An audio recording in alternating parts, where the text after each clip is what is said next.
Hi everyone, I'm Holly from Handprinted, and today I'm going to show you how to do a 2-layer screen print on paper. Now the first thing that you're going to want to do is get your setup. So I've got here a screen printing board with hinge clamps attached. We use these all the time in our studio, and we've just started selling them on the website handprinted.co.uk, so you can get your hands on one, or you can make one yourself if you prefer. It's a coated MDF board, so it's wipeable, and we've got hinge clamps attached, and they're set into the board a little bit, and that helps to get the screen the right distance away from the board. I've got an A490T screen here, and at the bottom I've got a piece of acetate. This is mylar that I'm using here, and I've got it stuck on both sides here like a hinge at the bottom of my board, and that's what I'm going to use for registering. I've also taped around my screen here with parcel tape. You can use plastic or paper parcel tape. And I've made this aperture here, this open area of mesh, a little bit smaller than an A4 piece of paper. I'm going to be printing with paper stencils. I've already cut out my 2 paper stencils. So that's one half of the design and that's the other. Each layer is going to be a single colour. I'm going to start off by printing this green layer. So here I have got my screen secured onto my board with these hinge clamps. I've got my mylar registration sheet. I'm going to have that out the way for now because I won't need that until the second layer. I'm going to be printing on some Snowden paper, and I've used some parcel tape to make a little L in one corner and a straight edge here, just to show where I want to put the paper down each time. Then got my first paper stencil, and I'm going to place it down on top. Now I don't want my screen to go straight onto this yet, so I'm just going to use a tape roll to prop it up in one corner so it's held away from the paper while I load up my ink. I'm going to start by using this green ink, which I've mixed from System 3 acrylic screen printing medium and acrylic paint mixed in 50-50 ratio. So I need a row of that ink along the bottom.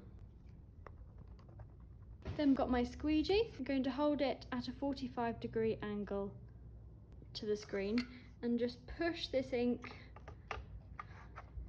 up the mesh to flood the screen with ink. I can then remove my tape roll. I want my squeegee at the top of my screen at a 45-degree angle, and I'm going to pull it down the screen, pushing quite hard.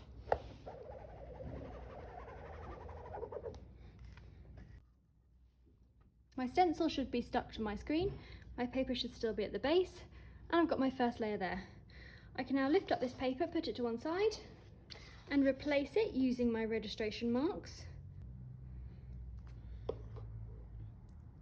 And repeat the process for as many prints as I would like.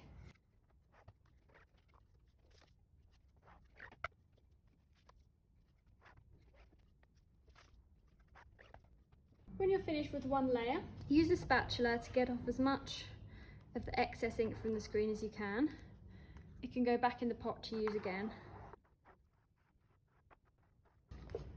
Peel off your stencil.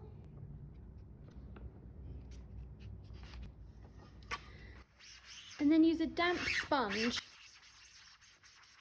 clean any ink off your screen.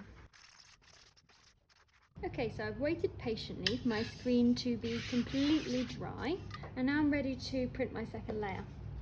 My first layer is dry, and this time I'm going to use my mylar registration sheet to get everything into the right place.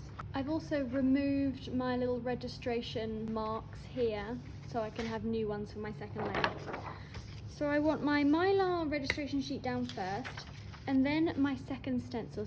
So place that down on, now this is all on top of the plastic, and then my screen goes down. Make sure there are no gaps between your stencil and the edge of your tape here. That looks about right. So as before, I'm going to put a roll of tape under the corner to prop it up while I load up with ink. And this is another ink that I've mixed 50-50 with acrylic paint and System 3 acrylic screen printing medium. You can use ready mixed acrylic screen printing inks too if you want. You can use them straight out the pot. You don't need to mix any binder with those. I've used paint and medium to make these. So place a row along the bottom, and as before, use the squeegee just to push it up the mesh. This floods the screen. You don't need to press down hard when you flood. You only want it to cover it. You're not pushing it through the mesh just yet. And then my screen goes down and I'm going to print.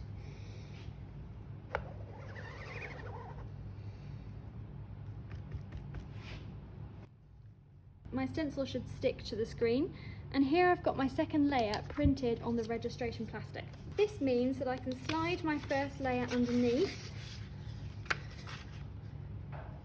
and line it up. So very carefully, I'm going to remove my plastic whilst keeping my paper in the same place. And then I'm going to put my registration marks in to show where that paper goes. So one corner and one edge. You can use little bits of mount board if you like, but tape works fine too. So that shows where I'm going to put my paper, which means that when I put down my screen, it should print it in the right place. So I'm just going to flood again, place my screen down and print. When you pull your squeegee, it should sound a bit like a tent zip. You need to press quite hard. You don't want to see any shiny areas of ink left on the design. Lift up the screen and then you should have your second layer printed on top of that first. You can then use your registration marks to position your next print to print your edition. If you would like to, you can roll this back up. Be careful, it will still be quite wet, just to check. And if you're not sure all your first prints were in the same place on each piece of paper, it can be a good idea to check it with your registration sheet in between.